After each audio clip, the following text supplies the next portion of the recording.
Afternoon, everyone. Welcome to the Well Dressed Brand TV show. So, I don't usually on Tuesdays do a live from all platforms. I only do that usually on the first of the month, but I decided today, hey Eric, to do it from all platforms. So, we are talking as we are winding down the color of the month. We are finishing up the month talking about metallics. And so I thought that I would kind of not specifically talk about not just color today as we are winding down, but before I even get started and jump into that, I have to ask you, have you ever, or when was the last time that you wrote yourself a thank you note? And so I am pretty sure that I'm going to get into a lot of trouble for this. Um, but maybe I can keep it secret for a little while because he's not so much on social media.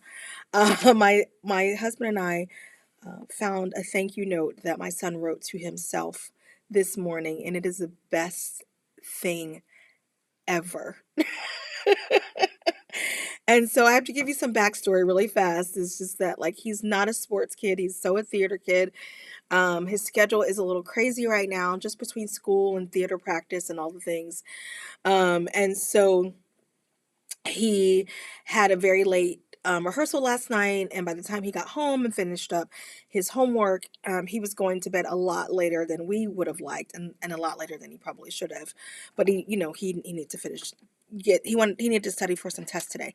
So anyway, we woke up this morning and my husband found this thank you note, and it says, "Dear Tucker, I am writing you this thank you note because you work hard and you put up with you sorry your heart I sorry you're I'm writing you this thank you note because you work hard and you put up with so much. You need this week off. They overwork you in school and you deserve $20 for every day that you go to school. Also, you get up very early and do so much. So thank you, from Tucker." And I'm going to keep this and I'm going to frame it for him because I know that there's going to be a pivotal moment in his life and he's just going to need that.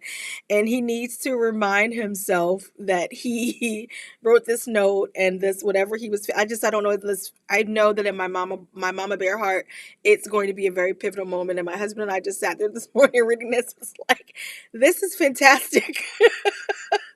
And so I called my friend Leah Key because Tucker calls her his best friend. She's not my friend. He says that she was born to be his friend. And so I said, I have to tell you about your bestie and what he did today. And, I just thought that that was so funny. Like, and, she was like, that's a whole TED Talks right there. I said, he out here writing TEDx talks and he doesn't even know it at 13, right? Like, when was the last time you wrote yourself a thank you note? Anyway, I just needed to share that with you because, um, every once in a while you need to have those little moments that let you know that you're doing sorry there was a bug in here that you're doing okay as a parent. I don't even know where my notes are for today because that just kind of threw me off. So as we've been talking about color this for the whole year, and so the whole purpose and the idea behind me starting this series was that I wanted to take one of the many pillars that I talk about in my book, Secrets of a Well Dressed Brand, and I wanted to go in on one of those steps, if you will. And so the second steps in the alignment that I talk about in the book was color and the importance of knowing the psychology of color. And every first of the month, when I go live, I do, I remind you guys of like, hey, what are we talking about? But I was thinking about it today and just over everything that we've been through this year and that we've talked about this year and that we've learned, about color and why it's important, the use of it in your business, the use of it in your career, the use of it in your, like, why it's important in your packaging, your wardrobe. And if you are, if you are in a business where it's especially surface based and you are the product, then your color is your packaging, right, in a sense. And I've walked you guys through this before, but I'll repeat it again because I talk about this in the book. And this was a stat that came from Yellow Duck Marketing. See if I can find it in here. And it says that 92.2% of consumers report that visual factors are the most important when buying a product. And so I was thinking about this even further as I'm still working on my new book, and I was just kind of reflecting, like I wanted to, I'm reading this one to give you the next level up for, the next book. And I was thinking about that, and I was thinking about emotional branding, right? I was thinking about the emotions that color brings. And so, have you ever been walking down the street, or you're watching a concert or a video on YouTube, and something that they're wearing or a color or something just kind of caught your eye? And it catches your attention, not just your eye, but it catches your attention and it grabs a hold of your heart, right? Because there's emotion when you see specific colors. You feel something, there's things that happen, in your frontal pretext court. I can't get the name right now. But in this front part of your brain where your emotions are stored. And so that is what's happening. And so you have, that set that time to just grab it, right? The other stat that I quote in the book was 62 to 90% of people initially judge a product based solely on color. And so again, when you're thinking about that, how many times have you ever been house shopping, car shopping, right? That you have a very specific color in mind, that you only want to drive a certain color car. You have a purple kitchen, or, you're looking for that perfect yellow couch, or you're still in your minimalist phase and you want that white or that black or that gray couch, or something like that. And so all of these things, color specifically, just really touches every part of our lives. And so this is why I really wanted to take such a deep dive into this year. My intention was never to be the color person, that wasn't why I started. I was talking to my mentor today. Um, and we were talking about that, and he was just like, "You've become the color person," and I was just like, "That wasn't my intention. It was just that I've given you, these strategies, and that was the sexiest one, to be honest, right? Because I talk a lot about alignment of your mission, your vision, your personality, But I really felt like that color is the strategy that is so underserved, and it's like if you can get it and understand it, it can be a game changer for you. And so that was kind of, I just wanted to kind of give you that thought of like why I even started this. And I then further was reflecting, as we're closing the month out in color. I was I was further reflecting on just times in my life where colors were important to me. And so I was thinking about what grade was I in. I think it was the first day of school, sixth grade. And I think that when we talked about black, the color black in March, I may have told the story. And so, yes, Corley, I only drive black cars and you wear a lot of black. Yet blue is your favorite color. Yes. No, that's not weird. I think that because we've been talking a lot. For those of you who are Instagram and on not Instagram, for Facebook and LinkedIn, and Twitter and YouTube. Hello. I'm reading a message from Coralie on Instagram, and she's saying that I only drive black cars and I wear a lot of black, and yet blue is her favorite color. Is that weird? And I would say no, right? Because when we examine what this whole year has been about, and we talked about the color black, right? And the elegance and the authority of it all. And, maybe that's something that you want to convey when you're in your car. I only drive black cars as well. I want black interior and I want black exterior. And I've been in situations where they're like, well, you're going to have to special order it so you can't get your car. And I'm like, well, I'll wait. Like, I'm not going to lean into something often I'm spending a lot of time in. So I get that, right? And so that's what it is. But then blue, with what you're doing in your business, you are a chef and you're a pastor, and those are two opportunities to careers, if you will, that you have to build trust. And blue is the color trust. So when you start to think about how we're weaving these colors into our lives, this is it. That's exactly the perfect example of what we've been talking about all year, that it never is about the outfit. I don't I think that it's about the look, because the look is what provokes emotion, not your outfit. You can wear a pair of jeans and a pair of sneakers and a t-shirt, and that could be a great outfit. But when you're serving a whole look, especially if you are a woman, or anybody actually, because nowadays there's men that wear lipstick too. I didn't mean to say it that way, so forgive me. So if you are, the point is that when you're serving a look or wearing a look, it's more layered and it's more intentional behind it. That's the point that I'm trying to make. So if you throw on a pink lipstick and your favorite jacket and your favorite blazer, your favorite blouse, your favorite bomber jacket, leather jacket, metallic jacket, whatever, a layering piece over that with whatever jewelry speaks to your personal brand and that makes sense for you, and whatever sneaker brand makes sense for your time, your budget, your brand, then that's a look for you. But you should be intentional, is the point, right? What do you want to say? So when I'm working with my clients, that's the first thing that I ask. What do you want to say when if they're like, I need to hire you. I have a keynote to do because I'm going to this conference, and you're welcome. I'm going to this conference and then I have to travel. And a lot of my clients have really bizarre things that happen, and I love it. Like, I am just, you can go and hire a stylist anywhere. So I don't consider myself a stylist. I've moved past that point in my career, even though I'm an award-winning stylist.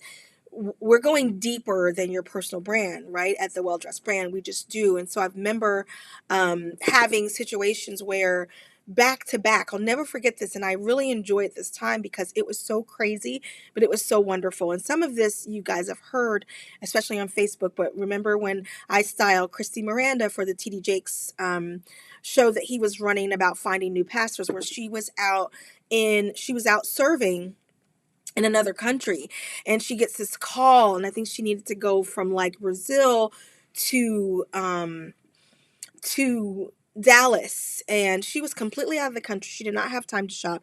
She's like, I don't know what to do, but I need to arrive, in this place in 7 days.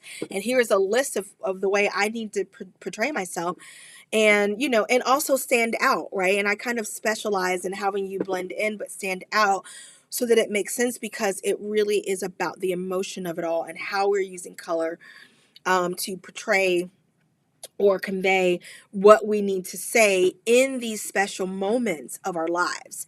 And so, we, if you go back and you look at the show, and there's clips and all that stuff of it on my website, toriSweeney.com.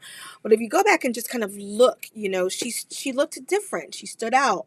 And she looked very elegant. She looked very beautiful. And all those things were just based on what she needed to do, what she needed to say. But in addition to that, I made sure that I checked the weather where she was going. And then for those of you who are stylists who follow me, most of you I kind of talked to, have had a call with. And so, I don't gatekeep, that. And so, I checked the weather for my clients. I made sure that she had everything that she needed to not be a jet lag, because most of the people were coming in from places within the United States, and she wasn't. So there was a good chance that with long filming days, she was going to be jet lagged. So I was like, cut down on your sugar. I tell my clients what to do before a photo shoot.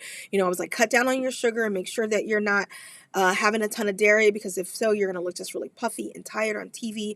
And I know that you don't want that. For some people, that's fine. And if that's fine for you, then that's okay. But for the Well Dressed Brands clients, this is just not how we choose to play on our playground. So that's what we did. And so there was a clip in the show where they were really coming down on this one pastor because he was falling asleep, and he lived in Texas.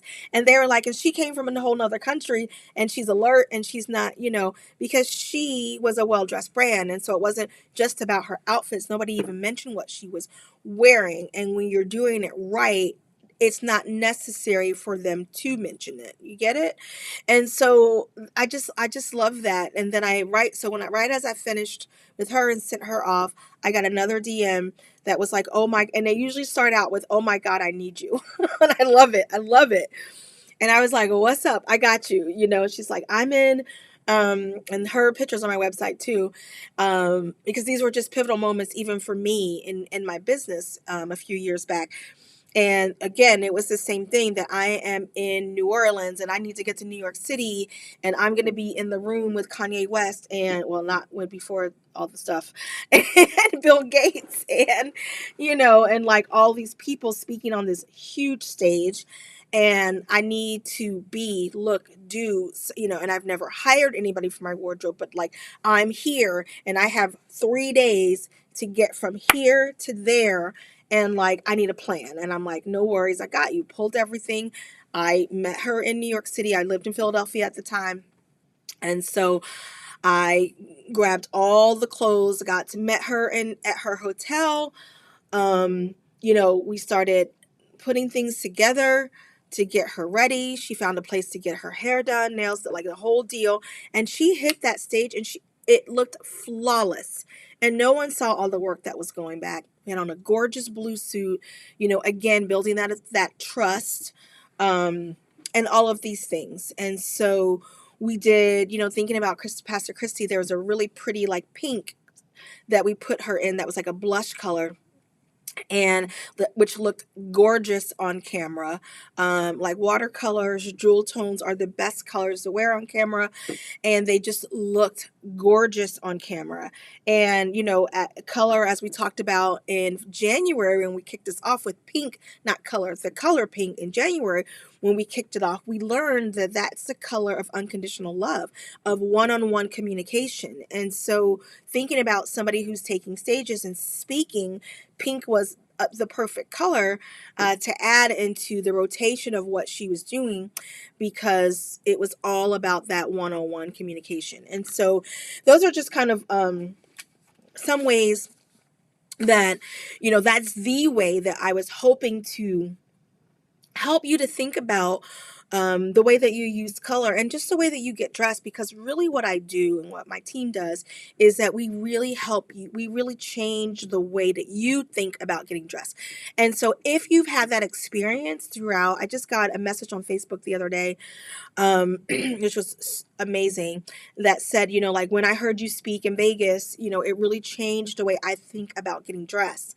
And so if you have had that experience through either hearing me speak or through the Well Dressed Brand TV show, or even during this color theory session, please make sure that you email me, DM me, and let me know. I'd be more than happy. I would love to be able to post your testimony and things like that, because this has been such a great series. We've had so much fun doing this series. And so I just wanted to kind of give you guys a little bit of backstory about that. And so I've always been really curious about why people get dressed. And so even when I was in college, my thesis was on why does what we wear matter? Believe it or not. And that's one of the keynotes that I deliver. And there's a class around that as well. Like, why does it matter? And at that time, I didn't have this, like the science and the studies that I use now and that I talk about in the book. But I remember being in college and standing up in front of class and just, learning that at that time, it's dated information kind of now, but maybe not. But it was talking about just different tribes all over the world, and what we perceive as, no, I think this is still relevant today, right? What we perceive as beautiful is something different than what somebody else would be as beautiful. And I can't remember the name of the tribe, so forgive me, but it was just the tribe that puts like a bracelet kind of in their lip. And to some people, or the ones that put rings around their neck to kind of stretch their neck, because that was their idea of beautiful. And so I remember covering that in my thesis, and then also talking about, because I was going over all the theories of why people had, I think I started my talk off saying, why do you think we get dressed? That was what the theories was why do we get dressed?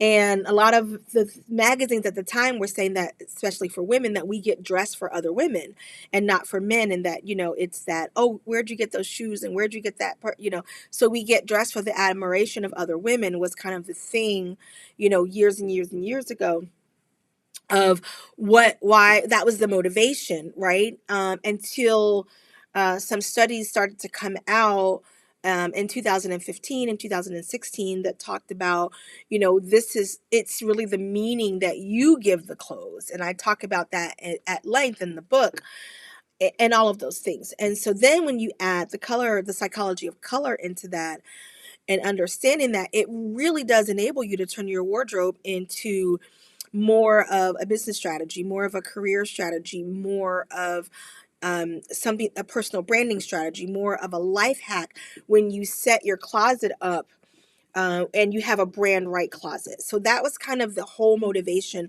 behind the series, because as I was giving you these secrets in my book, that's number two, was the psychology of color. And I kind of go into it a little bit, but I was like, there's a way that we can take a deeper dive into this, because there is so much to uncover about all the colors that you could never cover it, you can't cover it in a day. And there's so many colors.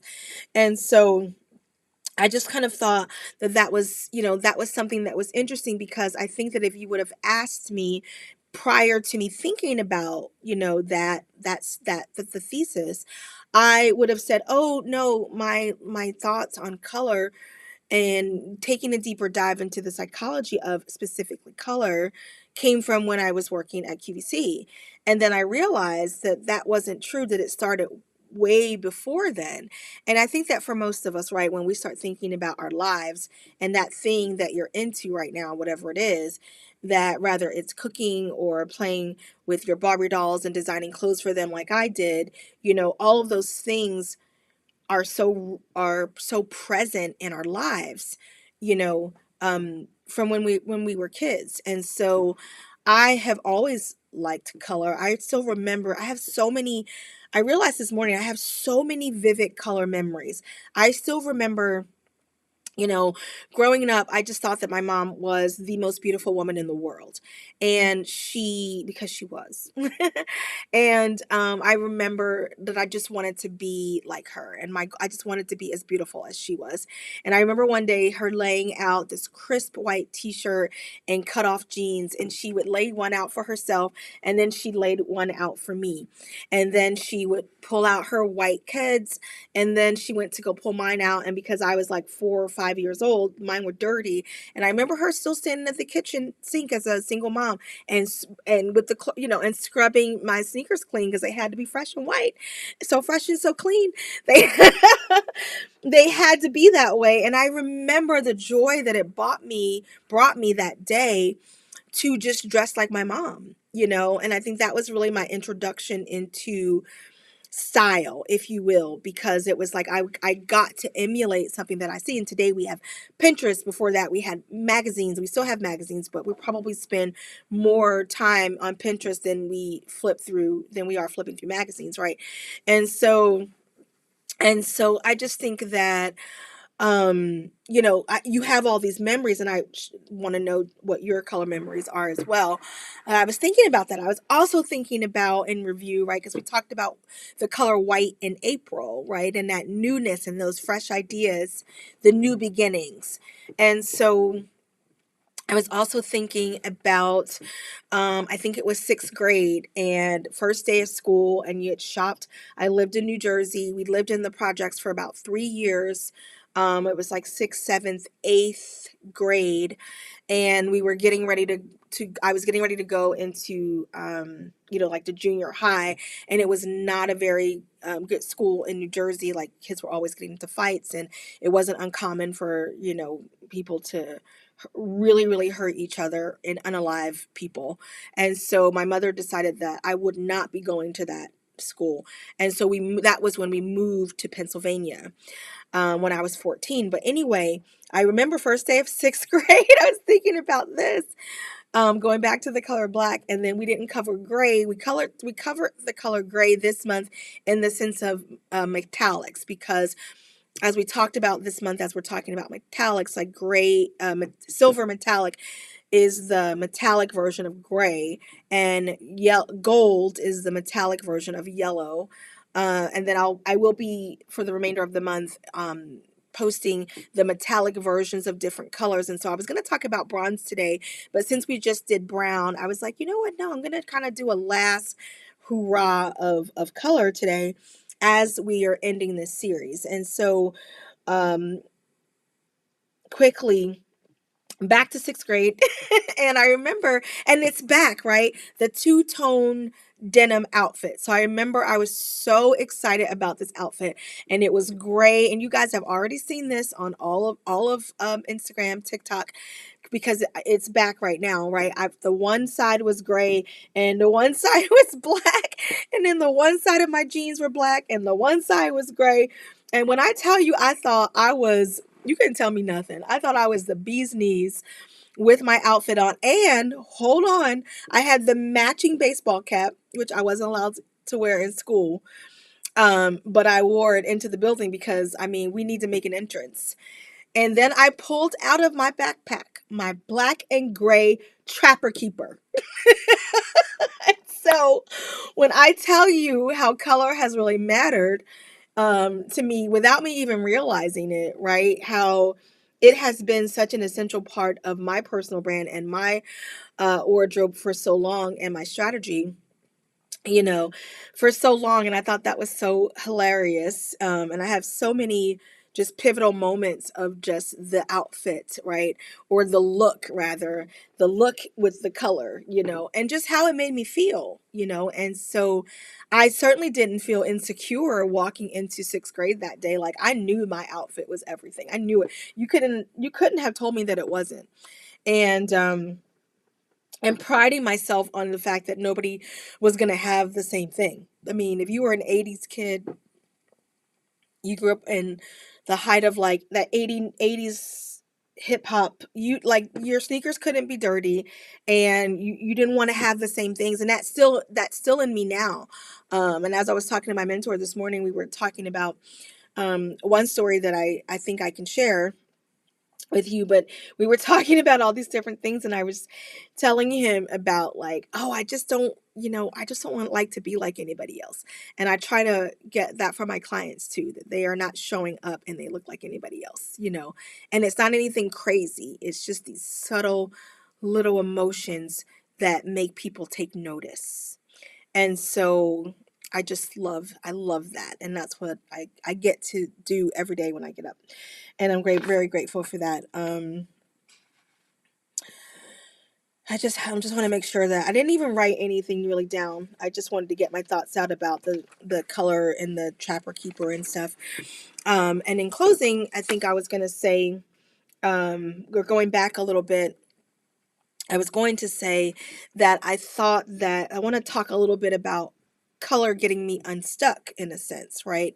And so when I was working at QVC, there was a time in 2008, 9, where I had finished fashion design school, and I was designing couture level, like evening gowns and bridal gowns and things like that.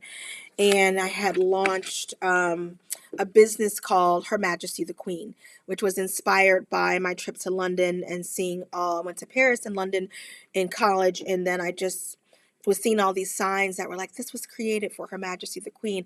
And I remember dreaming about, what if every day you could get up and that we can't, you may not have different tiaras to choose from, but what if your wardrobe was like that in a sense?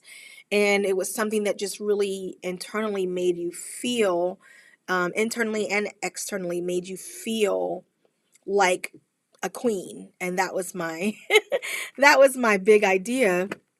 And so the name of the company was Her Majesty the Queen. And so anyway, when the market crashed in 2008 and 9, went my design business. And if you are in the Philadelphia area, you understand what I'm about to say. And I was making my way, right? I was in a boutique on the main line. I have been featured in Philadelphia Inquirer and some other local papers, and things like that. And so where was I going with this? Oh, because I was like, wait. And so at the same time, I had been at QVC at that time for about 8 or 9 years and feeling very stuck in my career. And so that was what led me to personal branding. And so that's why, where when I'm saying to you about your wardrobe as a business strategy, because I started in the buying office and, in the fine jewelry buying office. So I probably know a little bit more than I should about fine jewelry. But I worked in that office, and I learned very quickly that I was not for sitting behind a desk and crunching numbers and, you know, putting things in Excel. That what I was good at within that job was putting together, because my anointing is the way that my mind works. So putting things together that would sell. And I didn't know that. I stumbled upon that in a meeting one day, my first meeting with my buyer, and this vendor is showing her different things. And I don't think I was like supposed to speak. I don't know. I just was like, 'cause she just looked at me. At least I thought that at the time. But I realize now that it was her being like, that's a really good idea, and I remember it was this enamel, and he was showing her something, and I said, that would look really nice in a necklace. And so they created this necklace with the matching bracelet. And I remember it went on air and it sold out. And that was my idea. I had essentially created that product and designed it.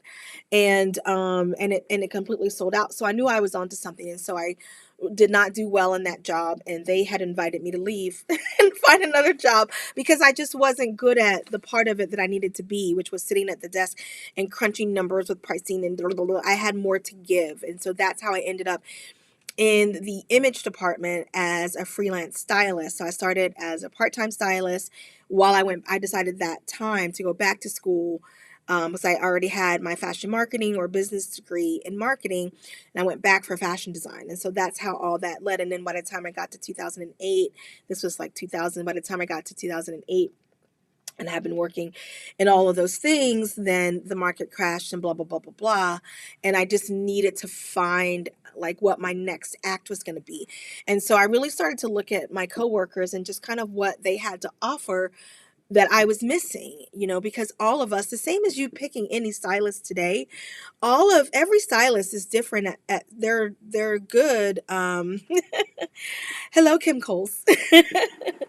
All of us are good at something different, right? And so for me at that time when I was working at QVC, as I said, I was coming from the fine jewelry buying office, right? I had design couture level evening wear, so that just gives you a little bit of information of just like my taste level and how, the way my mind works. Why was I telling you this? Oh, because then I was working with this all of my coworkers we're all good at different things. I had this one in particular, and I just thought, to me, when you looked at my live shows, it was very much, as a stylist, they were very much they were, I think, think like lifestyle, right? Like Ralph Lauren, like, where is she going? This person's getting off the private jet. She's pick, because I think in stories. I dream oftentimes in color. And when you're talking to me, I think in pictures. So I just want to let you know that when you're talking to me and you're telling me anything, I'm seeing pictures. And so I kind of style the same way. And if any of my clients on LinkedIn are watching, you know that when I give you your brand book, you usually are like, oh my gosh, right? Because I literally am thinking the whole time. I'm asking you the questions, right? When I'm saying, what do you want to look like when you go to that event? What do you want people to say? This is how we're going to get that promotion. Because again, it's about the emotional branding of it all. And so, and all of that goes into increasing your perceived value, how much you're going to get paid, right? And so that was the whole purpose of starting this color theory. But in closing with this story, there was one coworker I had in particular, and I really admired the way that she would put color combinations together that I wouldn't have thought of. I just wouldn't have thought to put those colors together. And I just thought that she had such an incredible eye for color. And so I started to just really study color in that way. And then that was when I realized that, and I went to school for fashion design. So I knew about fabrics, I knew about color, I know the way things should fit on a body.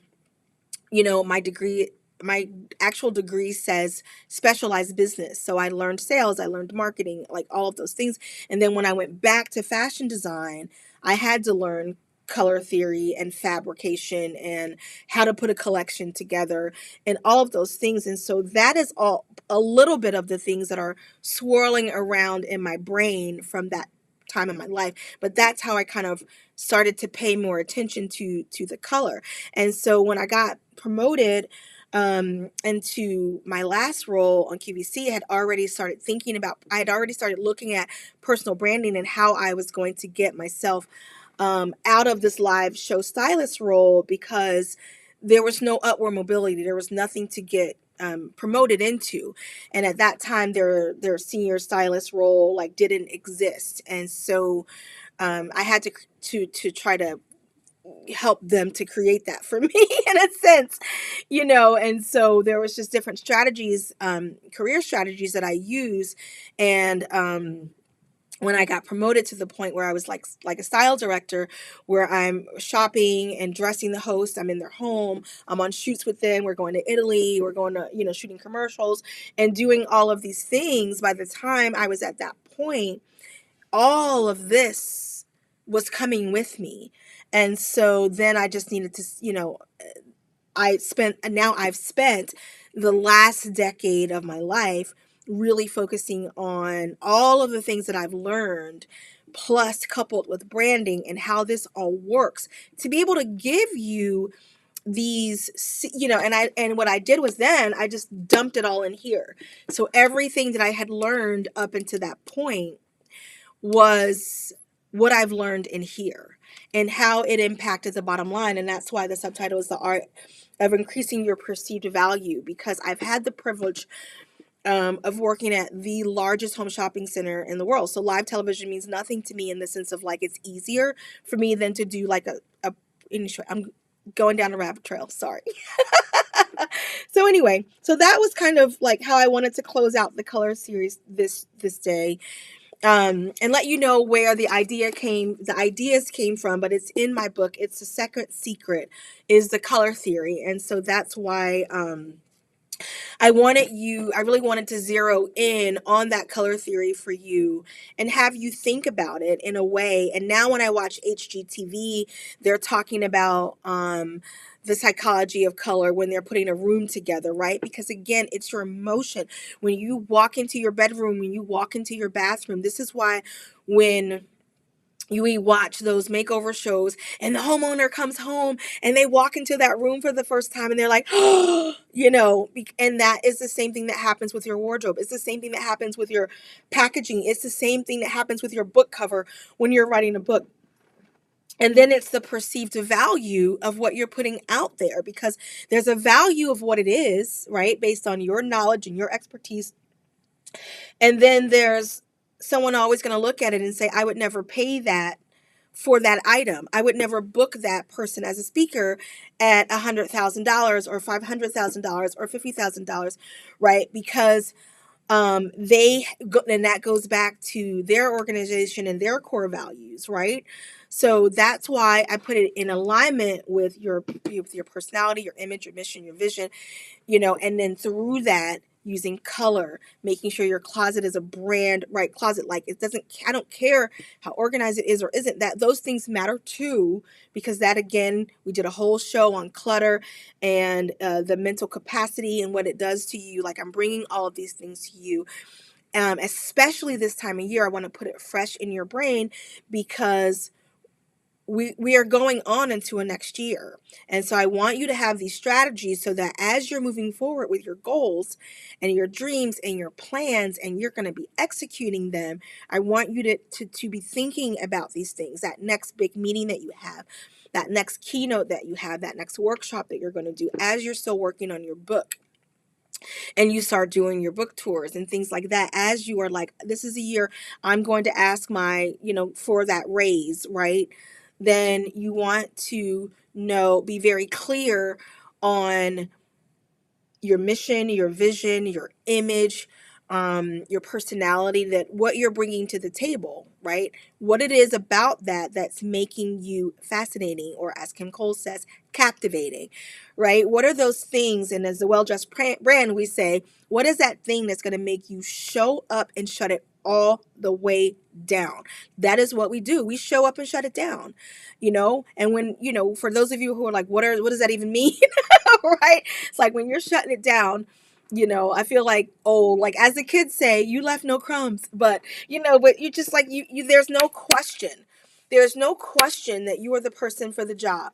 There is no question that you deserve that promotion. There is no question that you are the right speaker, that that's the right book, that you are presenting the right class. And so color is something that without you, it's your biggest nonverbal skills, because before when you walk on that stage, or before, right, oftentimes even on Zoom, right, the camera comes up, and before you see my hands gestures and my body language and me like, hi, and all the things that we know that we need to do in our powerful poses, and before we can get to all of that, somebody's got their mic off. So I can't hear the tone. I can't hear your voice. That is also a part of that. That's going to draw me in. I can't hear that, but I see you. I see the color that you're wearing. I see how you're choosing to present yourself.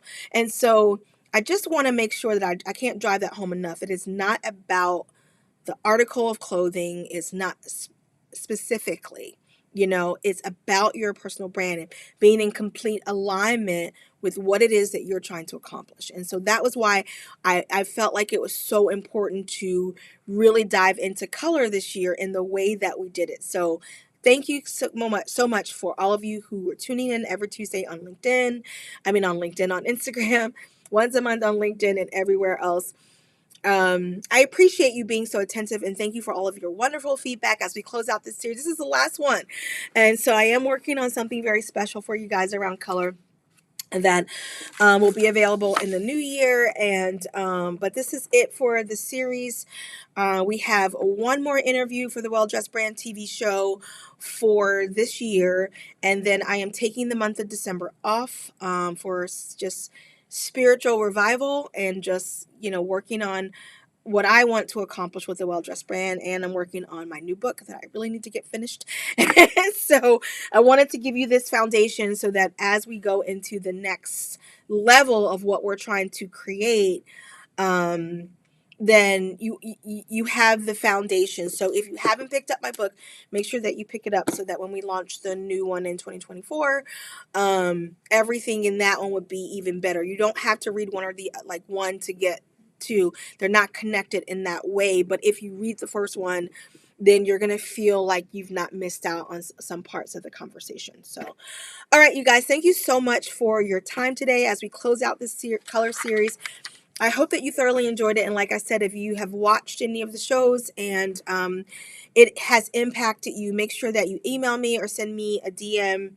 Thank you, Coralie. You are also amazing. You have been my number one fan on this entire color series on Instagram. So I thank you for all of you, especially on Instagram, who have DM'd me and sent me content to repost. And you guys have been so into this. Like, look at what this celebrity's wearing. Look at this. You talked about it. And then like now so-and-so's got it on. And I'm like, listen, I'm trying to tell you, this was so fun. We nailed it. We nailed it together, because I did not do this without all of you over here, for sure.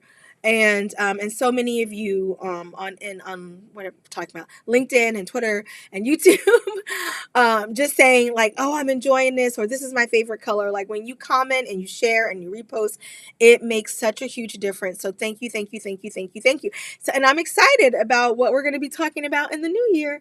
So, yeah, I'm excited about it, you guys. So thank you so much. I just wanted to extend my love to you for just giving me this opportunity for 11 months straight to talk about one of the theories in the book. And so we're going to move on to another portion of the book to focus on. I will tell you that.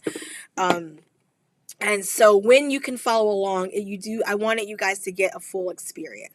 So if you're watching this for the first time and you have not gotten the color of the month, we've been talking about metallics, you can still log on to toysweeney.com and get this month's newsletter. I'm not shutting any of those things down. I'm not shutting any of that down until January. And so after in December will be the last time that you can get the last color of the month. I'll extend it a little bit more, and then all of those will be taken away and we will be on to the next thing. So all right, you guys, love you. Thank you so much for all of your time. I am going to end it here first. Have a good day, you guys. Happy Thanksgiving.